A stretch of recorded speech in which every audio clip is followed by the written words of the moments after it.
जगन्नाथ जी कलयुग के नहीं है, जगन्नाथ जी द्वापर के नहीं है, जगन्नाथ जी त्रेता के भी नहीं है, जगन्नाथ जी अनंत है। मैंने वर्णन किया ना कि सगुण साकार रूप में सबसे पहले किसी को दर्शन अगर किसी भाव का हुआ तो जगन्नाथ जी का हुआ। सगुण रूप के ही हम सब उपासक हैं, हम सब के अलग अलग रूप के ठाकुर हैं, पर इन सगुण रूपों में सबसे पहले दिखने वाले जो ठाकुर जी सगुण रूप से जो दिखे हैं साधकों को, भक्तों को, वो श्री जगन्नाथ जी। आज के नहीं है ठाकुर जी, अनंत काल से हैं।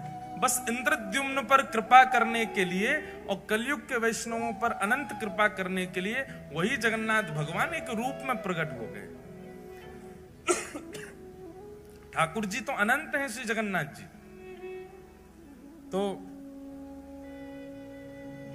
हम व्यासपीठ पर बैठ करके कलम तोड़ करके कह सकते हैं पूरे ब्रह्मांड में सबसे दयालु यदि कोई है तो वो श्री जगन्नाथ जी।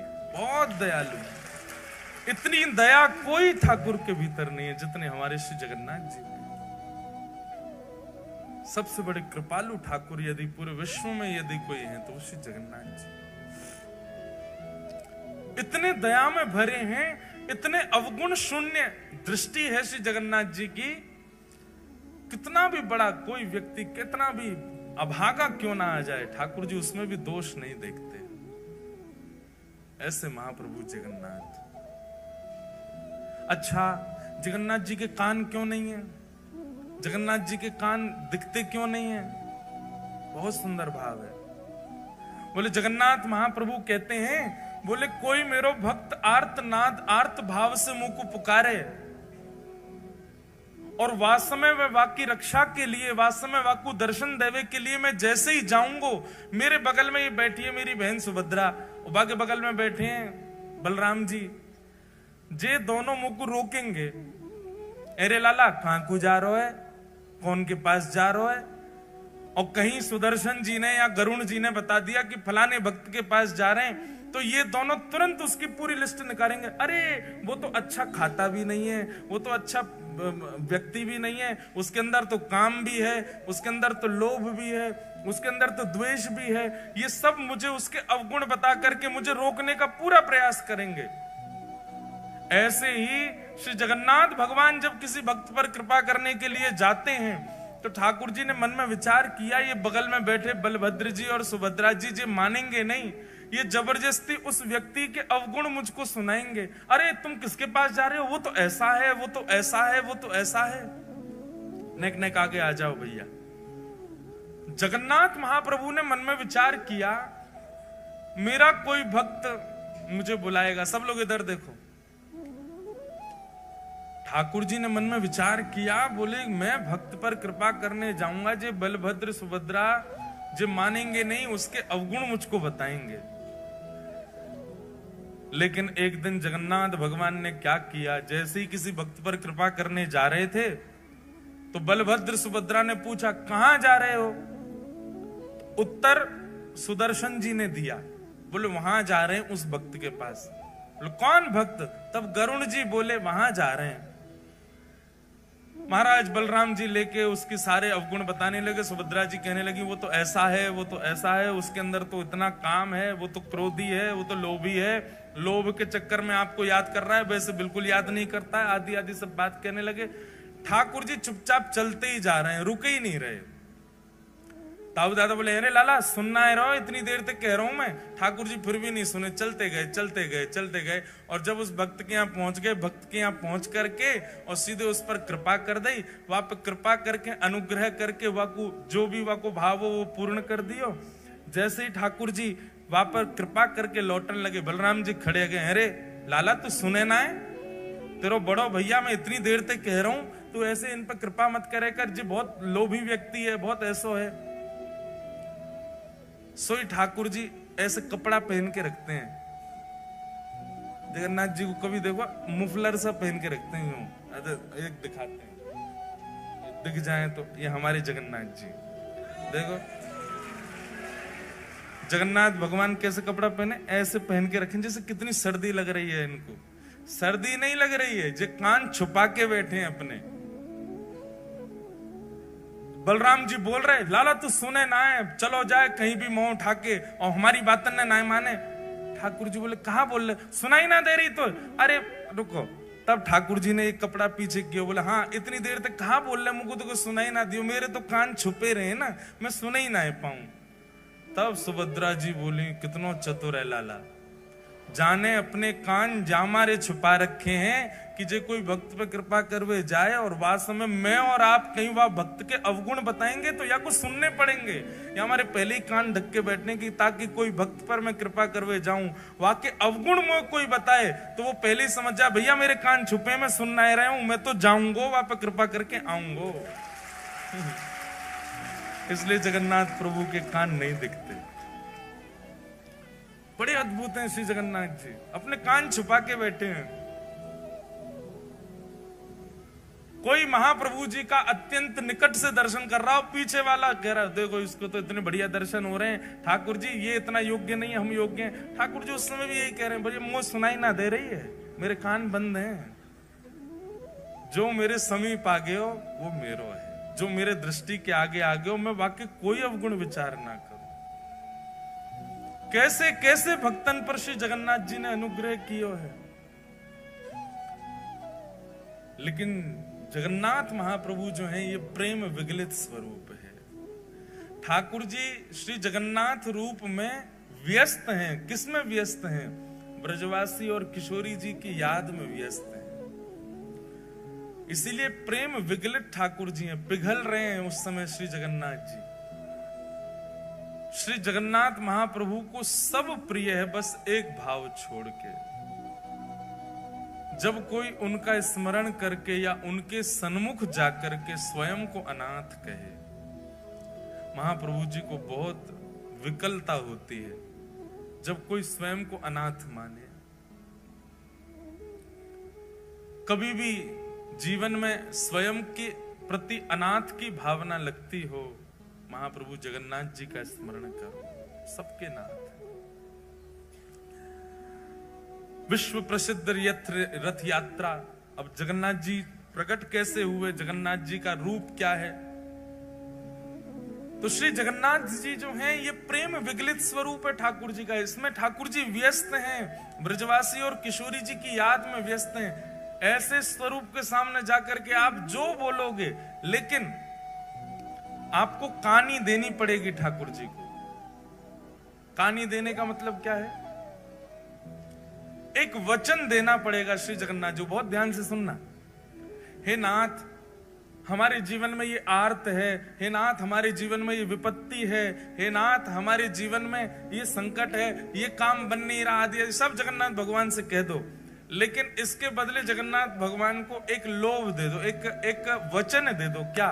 अगली बार आऊंगा तो एक ब्रजवासी को लेके आऊंगा, आपका काम पक्का ठाकुर जी पूर्ण करेंगे। क्योंकि श्री जगन्नाथ महाप्रभु को ब्रजवासी बहुत प्रिय है। हमारे स्वामी श्री हरदास जी की वाणियों में कहीं ऐसा प्रसंग आता है, एक बार स्वामी जी के कुछ वैष्णव जन वृंदावन से जगन्नाथपुरी जाने के लिए निकले, और उस समय की बात है जब इतने साधन नहीं हुआ करते थे। वृंदावन से वैष्णव निकले हैं जगन्नाथपुरी के लिए, और वृंदावन से वैष्णव जा रहे हैं तो अब जैसे भी साधन, पैदल जाएंगे, बैलगाड़ियों में जाएंगे, समय तो बहुत लगना है पहुंचने में। लेकिन जिस समय वृंदावन से वैष्णव निकलते हैं जगन्नाथपुरी दर्शन के लिए, यहां मंदिर में पुजारी जी जैसे जगन्नाथ भगवान को प्रणाम करने जाते हैं तो ब्रह्म वेदी पर बैठे गोल मटोल हमारे श्री जगन्नाथ जी ऐसे झूमने लग जाते हैं। तो पुजारी जी कहते हैं, महाप्रभु जी आज बड़े प्रसन्न हो। बोले, हम इसलिए प्रसन्न हैं क्योंकि वृंदावन से 4 वैष्णव निकले हैं जगन्नाथपुरी आने के लिए। हम अब हमको प्रतीक्षा नहीं हो रही है। मुझे एक एक क्षण का ऐसा लग रहा है कि कब वो क्षण आवे, ब्रजवासी सामने से हमें, भैया हम तुमसे प्रार्थना कर रहे हैं, उनकी रहने की उत्तम व्यवस्था कर देना, उनके प्रसाद की उत्तम व्यवस्था कर देना, और वे जब आ जाए ना तो उनको ला करके मेरे हृदय से लगा देना। इतना प्रेम करते हैं श्री जगन्नाथ जी ब्रजवासियों से। उन्हीं ब्रजवासियों के स्मरण में श्री जगन्नाथ जी का ऐसा रूप, ऐसे हाथ, ऐसा उदर, ऐसा स्वरूप बन गया ठाकुर जी का। ये प्रेम की 10वीं अवस्था है। प्रेम की 10वीं अवस्था का स्वरूप क्या है कि प्रेमी अपने प्रियजनों की याद करके, अपने प्रेमी की याद करके, याद करता करता पिघलने लग जाता है मोम की तरह। श्री जगन्नाथ महाप्रभु ब्रजवासियों की याद में पिघल गए। किशोरी जी के स्मरण में, ये किशोरी जी के विरह का स्वरूप है श्री जगन्नाथ जी का। हमारे प्यारे गिरधर लाल जी साल में एक बार श्री जगन्नाथ जी का रूप धारण करते हैं रथ यात्रा वाले दिन। और मैंने कई बार कथाओं में बताया भी है कि हमारे प्यारे गिरधर लाल जी जगन्नाथ भगवान का रूप तब तक धारण करते ही नहीं है जब तक उनको कोई विरह का पद ना सुनाओ। किशोरी जी के विरह का कोई भी भाव सुना दें ठाकुर जी को, तुरंत ठाकुर जी जगन्नाथ बन जाते हैं। प्रेम धन स्वरूप है जगन्नाथ, रस धन स्वरूप है जगन्नाथ, आनंद धन स्वरूप है जगन्नाथ, और महाप्रभु स्वरूप है जगन्नाथ। तो ऐसे जगन्नाथ जी भगवान श्री कृष्ण के अनेक रूप हैं, पर उन रूपों के सन्मुख जाकर के आप अपनी जिज्ञासा प्रकट करो। पूर्ण होगी नहीं होगी कुछ गारंटी नहीं है, पर जगन्नाथ जी से आप जो चाहो वो अपना पूर्ण करवा सकते हो। बस शर्त इतना, बदले में एक ब्रजवासी से मिलवाना पड़ेगा श्री जगन्नाथ जी को। अगली यात्रा जब करो तो जैसे आप अपने मित्रों से पूछते हो, रिश्तेदारों से पूछते हो, पूरी चल रहे हो क्या, सब व्यवस्था कर लेंगे, एक किसी ब्रजवासी को ले जाओ। ब्रज के किसी रसिक से पहले तो संबंध बनाओ, उससे मित्रता करो, फिर उसको फोन करो कि भाई हम जगन्नाथपुरी जा रहे हैं, आप चलोगे क्या। पलकों पे बैठा के ले जाना ब्रजवासी को, चाहे सिर पे चढ़ जाए, लेकिन फिर भी ब्रजवासी को लेकर के जाना, तब दर्शन करना जगन्नाथ जी का।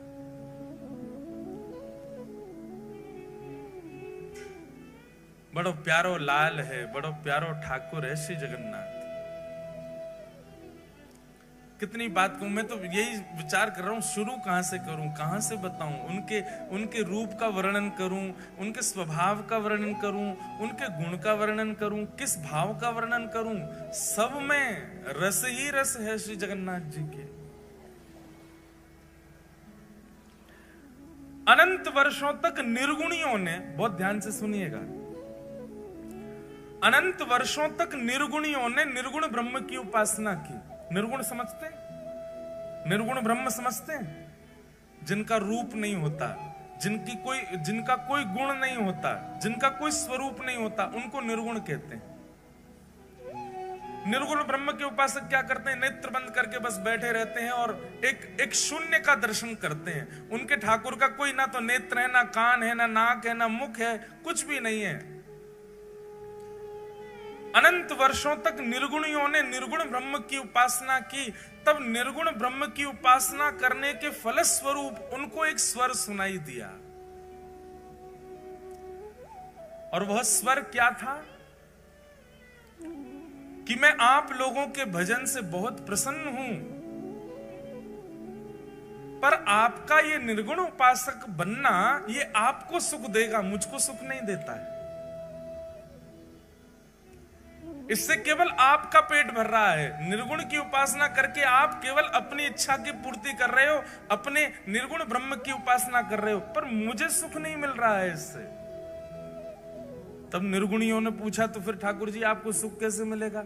बोले कि जब मेरे स्वरूप को तुम लाड़ लड़ाओगे, मेरे स्वरूप को तुम निलाओगे, मेरे स्वरूप को नचाओगे, मेरे स्वरूप के आगे कीर्तन करोगे, उछल उछल करके नृत्य करोगे, मुझे कुछ प्रस्तुत करोगे, तब तो मुझे सुख मिले।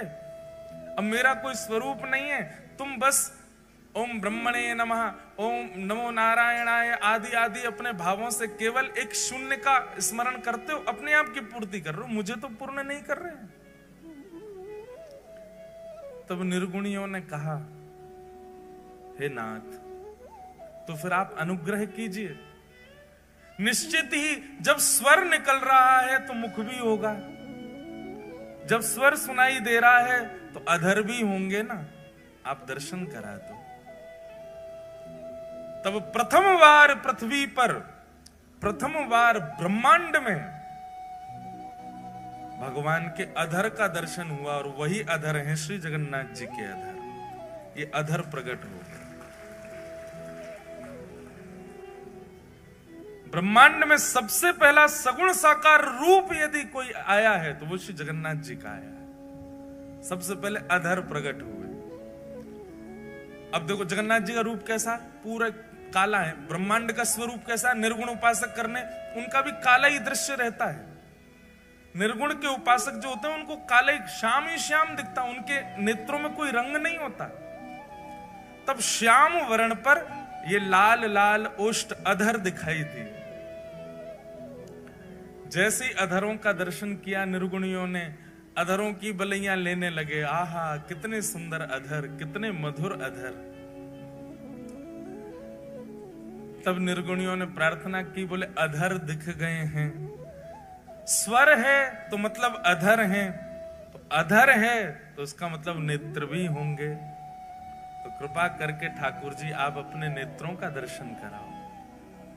और तब श्री जगन्नाथ महाप्रभु के विशाल नेत्रों का दर्शन हुआ। जैसे ही नेत्रों का दर्शन हुआ, जगन्नाथ स्वामी नयन पथगामी भवतु में, जैसे ही नेत्रों का दर्शन हुआ सब निर्गुणी दंडवत करने लगे। बोले नाथ अब हमारी स्थिति ऐसी है कि अधर और नेत्र देख करके ही हम इतने आनंद में भर गए हैं। स्थिति ये हो गई है कि इसके अतिरिक्त अगर आपका कोई और स्वरूप अब हमको इससे ज्यादा दिखाया गया तो प्राण ही निकल जाएंगे। हम तो इन दोनों पे ही न्योछावर हैं। इसलिए जगन्नाथ महाप्रभु के दो ही प्रधान हैं, अधर और नेत्र। नासिका नहीं दिखती है, वो नासिका की आकृति बनी है पर दिखती नहीं है। कर्ण दिखाई नहीं देते, हाथ के पंजे दिखाई नहीं देते, चरण दिखाई नहीं देते। श्री जगन्नाथ महाप्रभु दो ही रूप से विद्यमान हैं, अधर और नेत्र। इसके पीछे भी भाव है। अधर प्रकट हैं, इसका मतलब क्या है, बहुत ध्यान से सुनना। अधर प्रकट हैं इसका मतलब क्या है, ये बोलवे वाले ठाकुर जी हैं पर कुछ सुनने वालों होना चाहिए। कौन से ठाकुर जी हैं? बोलवे वाले ठाकुर जी हैं, बस कुछ सुनने वालों चाहिए। ये सुनवे वाले ठाकुर जी ना, इधर देखो, यहां देखो, सब लोग कथा सुनो। सुनवे वाले ठाकुर जी ना है, ठाकुर जी के कान तो छुप रहे हैं, दिख ही ना रहे, केवल अधर। देखो वहां देखो, कहीं भी देखो, कहां पे जगन्नाथ जी के अधर ही दिखेंगे, अधर और नेत्र। जहां भी देखो स्वरूप में बोलवे वाले ठाकुर जी हैं। बस कोई भक्त में सामर्थ्य हो जो इनसे बुलवाई दे। और दूसरी बात, ये देखवे वाले ठाकुर जी हैं, और देखवे वाले भी ऐसे वैसे नहीं है। ऐसा देखवे वारो दूसरो ठाकुर ही ना है पूरे विश्व में। क्यों? बोले बाकी सब तो हमारे वृंदावन वाले ठाकुर जी के तो कटाक्ष नेत्र हैं, नेक नेक नेत्र हैं, वो नीचे करके धरे हैं। श्रीनाथ जी में चले जाओ, कटाक्ष नेत्र नीचे धरे। द्वारिका में तो नेत्र ही धारण ना करें। बद्रीनाथ भगवान तो तपस्या में बैठे हैं। लेकिन जगन्नाथ प्रभु बोले एक तो नेत्र हैं, वो भी थोड़ी बहुत ना खोल रखे, इतनी जोर से खोल रखे कि महाराज कोई बच नहीं जाए मुंह से। बच नहीं जाए मतलब भय के कारण नहीं, बच नहीं जाए कहीं मतलब मेरे नेत्रन से कोई चूक के चलो नहीं जाए, मैं सबको देख लूं। और इतने में भी इनका बस नहीं चला, तो फिर कहा किया, बोले अपलक हो गए। पलक ही नहीं बनवाई महाराज अपनी, कहीं श्रम होने के कारण मुंह को पलक झपकनी ना पड़ जाए। वह समय कोई वैष्णव सामने और मैं वह को नहीं देख पायो तो, इसलिए अपलक नेत्र है, विशाल नेत्र है, सबको देखते हैं। एक बात आप बिल्कुल लिख लीजिएगा, जगन्नाथ भगवान के दर्शन की प्रधानता कम है, जगन्नाथ मंदिर में जाके स्वयं को दिखावे की प्रधानता है कि ठाकुर जी हमको देख लो। आप लोग मंदिर जाते हैं और उछट करके देख रहे हैं हमको जगन्नाथ जी दिख जाए। जगन्नाथ जी को मत देखो। आप जगन्नाथपुरी जाएंगे तो जगन्नाथपुरी में एक अनुभव, इधर देखो, इधर देखो, जगन्नाथपुरी में एक अनुभव होगा आपको। अगर आपका भीतर प्रवेश नहीं हुआ, वो भी सुबह या शाम को ही खुलता है भीतर का दर्शन जो है, अधिकतर दर्शन कहां से होगा? जहां पर गरुण स्तंभ है, वो गरुण स्तंभ के, अब आप में से जगन्नाथपुरी गए कितने? पहले हाथ ऊपर करो। ओहो, फिर तो जो नहीं गए वो कैसे समझेंगे? मैं तो पूरी इमेजिनेशन बता रहा हूं। चलो, जो नहीं गए हैं वो इमेजिन ही कर लो। अगली बार जाओगे तो फिर आपको पहले से ही पता होगा गरुण स्तंभ कहाँ है, ठाकुर जी की ब्रह्मवेदी कौन सी है, ठाकुर जी का भोजन मंडप कौन सा है, ठाकुर जी की रसोई घर कौन सी है। ये सब पहले से ही सुन के चले। जो गए हैं उनका सौभाग्य, और जो नहीं गए हैं उनका बहुत बड़ा सौभाग्य कि आपको पहले कथा सुनने को मिल रही है। पहले पूरी जानकारी ले लो, फिर चले जाना। और भाई, ये कथा भूलने लग जाओ, उससे पहले पहले हुआ ना। तो इसलिए जितने लोग यहां बैठे हो, छुट्टी ढूंढो, जल्दी जाओ, जगन्नाथपुरी होके आओ। तो जो लोग गए हैं वो लोग तो सब समझ जाएंगे, जो नहीं गए वो इमेजिन करो। तो जैसे आप मंदिर में जाते हैं तो अब मंदिर का तो बहुत बड़ा रूप है, एक एक चीज बताएंगे हम। सीढ़ियों का क्या भाव है, मुख्य द्वार कौन सा है, उत्तर द्वार, दक्षिण द्वार, पश्चिम, सबके भाव है, अपने अपने भाव हैं। जैसे जैसे सामर्थ्य ठाकुर जी देंगे बताएंगे। पर जब आप मुख्य मंदिर में प्रवेश करेंगे, जहां श्री जगन्नाथ जी विराजते हैं, तो जहां से अमूमन दर्शन सबको किया जाता है, वहां से भी जगन्नाथ जी इतनी दूर होते हैं कि ऐसे 3 हॉल, सबसे पीछे वाली मैया से मुझ तक जितनी दूरी है, इतने 3 हॉल भीतर, और लंबे 4 हॉल समझ लो, इतने भीतर बैठे हैं श्री जगन्नाथ जी। वहां से दिखेंगे आपको। जगन्नाथपुरी में प्रत्यक्ष दर्शन केवल सुभद्रा जी का होता है, स्पष्ट दर्शन होगा आपको। बीच में बैठी है सुभद्रा जी। तो द्वार है तो बहुत विशाल, लेकिन दूरी इतनी होती है कि जब आप भीतर प्रवेश करोगे तो इतने तो आपको बलराम जी दिखेंगे। बलराम जी सबसे पहले घुसते ही आपको बलराम जी दिखेंगे, इतने। फिर बलराम जी के बाम अंग में बैठी हैं सुभद्रा जी। सुभद्रा जी पूरी दिखेंगी। और जिनके दर्शन के काज पूरी दुनिया गई है, जगन्नाथ जी, वो इतने भी नहीं दिखते, इतने दिखते हैं, बस इतने ही दिखते हैं। आधी सी आंख दिखे उनकी। पूरी दुनिया आप देखेंगे जगन्नाथपुरी में, सारी भीड़ कहां होती है? वहां कोने में। सबकी दृष्टि ऐसी है, बोले वहां कोने में देखो जगन्नाथ जी दिख रहे होंगे। और जगन्नाथ जी कितने दिखते हैं? कितनों कोने में घिस लो, इतने ही दिखते हैं, उससे ज्यादा नहीं दिखते। इसका मतलब क्या है? जगन्नाथपुरी में श्री जगन्नाथ जी को देखवे के काजे उमड़ो मत। जगन्नाथ जी कह रहे हैं हमने सबको देखवे के काजे सुभद्रा जी बीच में बैठा रहेंगे, बस तुम खुद को दिखा दो कि तुम आए हो। और तुम मुझे देख पाओ नहीं देख पाओ, बिल्कुल चिंतित मत हो, पर मेरी दृष्टि तुमको देखे ही लेगी। इतने बड़े बड़े नयन महाराज बना के काय को खड़े हैं हम, ये अपलक नेत्रन से काय को खड़े हैं? ताकि तुम मुझे दिख जाओ। अच्छा, श्री जगन्नाथ जी के नेत्र विशाल क्यों हैं? क्योंकि वो सबको देखते हैं। और ये 2 ही प्रधानता है श्री जगन्नाथ जी के रूप में, अधर और नेत्र। बाकी सब जगह हमारे वृंदावन में राधा रमन जी सब जगह प्रधानता बाकी अदा है। हाथ ऐसे हैं, पाम त्रिभंग लली हैं, मुकुट ऐसा है। जगन्नाथ जी की 2 ही प्रधानता है, नेत्र और अधर।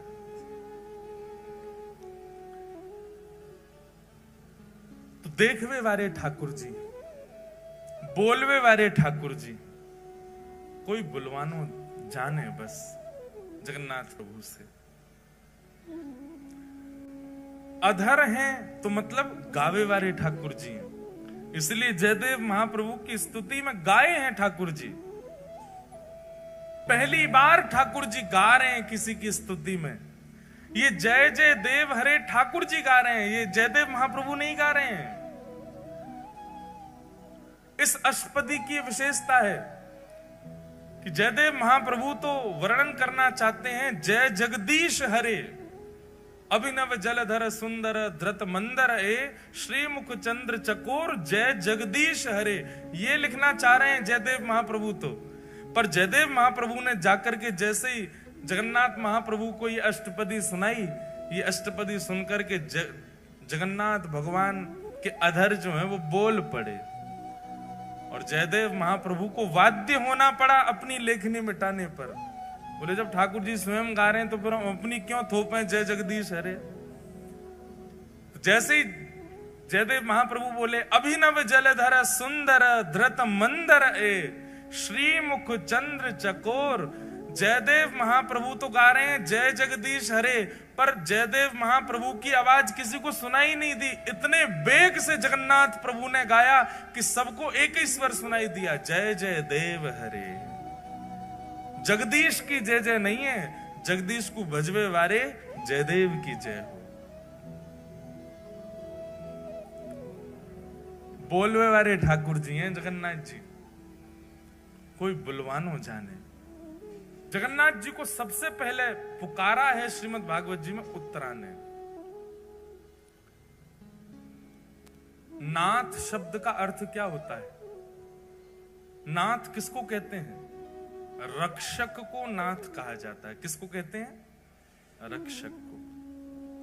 और मानव का रक्षक कौन होता है? रक्षक कोई नाथ कहते हैं और रक्षक कोई पति कहते हैं। पति को भी रक्षक, पति शब्द का अर्थ भी रक्षक ही होता है। कुल का रक्षक, पत्नी का रक्षक, बच्चों का रक्षक, वही पति।